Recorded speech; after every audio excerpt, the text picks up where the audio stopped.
আসসালামু আলাইকুম এভরিওয়ান, কেমন আছেন সবাই? আশা করছি আল্লাহর অশেষ রহমতে ভালো আছেন। আলহামদুলিল্লাহ আমি আপনাদের দয়ায় ভালো আছি। আজকে আমি আপনাদেরকে দুধ চিতই পিঠা বানিয়ে দেখাবো। আমি চালগুলো কিন্তু ভিজিয়ে রেখেছিলাম, তো এগুলো আমি ব্লেন্ডার করে নিয়েছি। তো একটা মাটির পাতিলের মধ্যে এই যে আমি দেখেন একদম সুন্দর করে একটা ব্যাটার তৈরি করে নিয়েছি। একদম এরকম করে করতে হবে চিতই পিঠার জন্য। তো এখানে আমি দেখেন কিছুটা লবণ দিয়ে দিব। যদি আপনারা চাইলে তো একটু বেকিং পাউডারও দিতে পারেন, তো পিঠাটা সুন্দর হবে দেখতে। তা আমি সামান্য পরিমাণ কিন্তু এখানে বেকিং পাউডার দিয়েছি। তো ভালোভাবে আমি এটা মিক্স করে নিচ্ছি। আজকে আমি এই পিঠাটা আমি তাওয়ার মধ্যে বানিয়ে দেখাবো। তো প্রথম কিন্তু একটা আমি বানিয়েছিলাম, তো এখন আমি আরেকটা বানিয়ে নিচ্ছি। দেখেন এই যে, আর এই পিঠাটা কিন্তু খুব সুন্দর হয়েছে মাশাআল্লাহ, একদম ছিদ্রযুক্ত হয়েছে। তো একটা ঢাকনার সাহায্যে আমি ঢেকে দিয়েছি। তো একটা দেখেন আমি উঠিয়ে নিচ্ছি। এই যে আপনাদেরকে আমি দেখাবো যে কতটা ছিদ্রযুক্ত হয়েছে আমার এই চিতল পিঠাটা। তো এই শীতের মধ্যে কিন্তু সবাই দেখি বিভিন্ন পিঠা তৈরি করে, চিতল পিঠা তৈরি করে, তো বিভিন্ন ধরনের পিঠাই তৈরি করে। তো আজকে আমি আপনাদেরকে খুব সহজ সিম্পলভাবে এই পিঠাটা বানিয়ে দেখালাম। তো আমি আরেকটা দিয়ে দিব। তো আপনারা কিন্তু সুন্দর এই পিঠাটা তাওয়ার মধ্যেও বানাতে পারেন ঝামেলা ছাড়া। তো এই তো দেখেন আমি এক এক করে পিঠা বানিয়ে নিচ্ছি, আর ঢাকনা দিয়ে আবারও ঢেকে দিলাম। আর এই দুধ চিতই পিঠাটা কিন্তু খুবই মজাদার, খেতে খুবই ভালো লাগে। তো দেখেন আমি সবগুলা পিঠাই বানিয়ে নিয়েছি।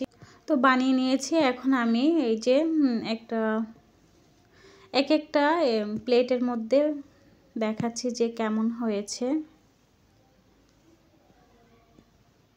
আর আজকে আমার ছোট্ট একটা ভিডিও সবাই দেখে দিবেন। সকলের কাছে অনুরোধ, এই ছোট্ট ভিডিওটা লাইক দিয়ে দেখে দেবেন। তো দেখেন আমি অনেকগুলো পিঠা বানিয়েছি। তো এখন আমি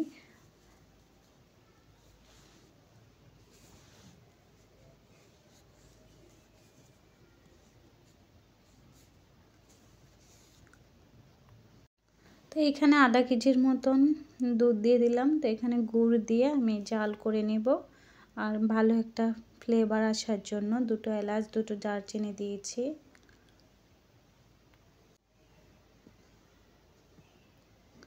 আর এই গুড়টা দেওয়ার থেকে কিন্তু কালারটাও সুন্দর আসবে।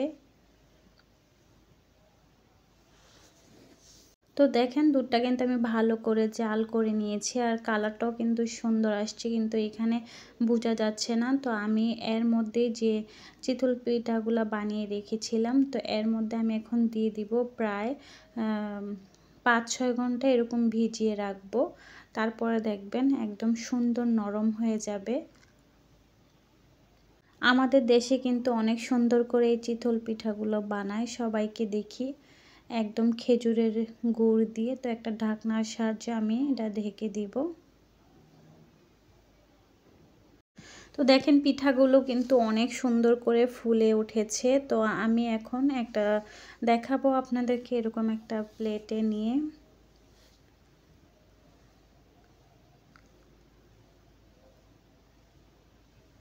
একদম নরম তুলতুলে হয়েছে।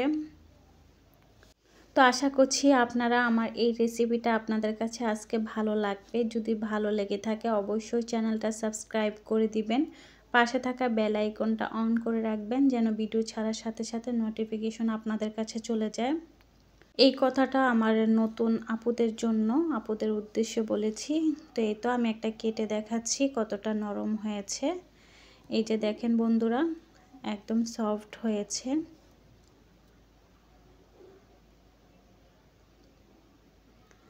ইনশাল্লাহ আমি যাদের ভিডিও দেখি ফুল ওয়াচ করি, আপনারাও আশা করছি আমার ভিডিওটা ফুল দেখেছেন।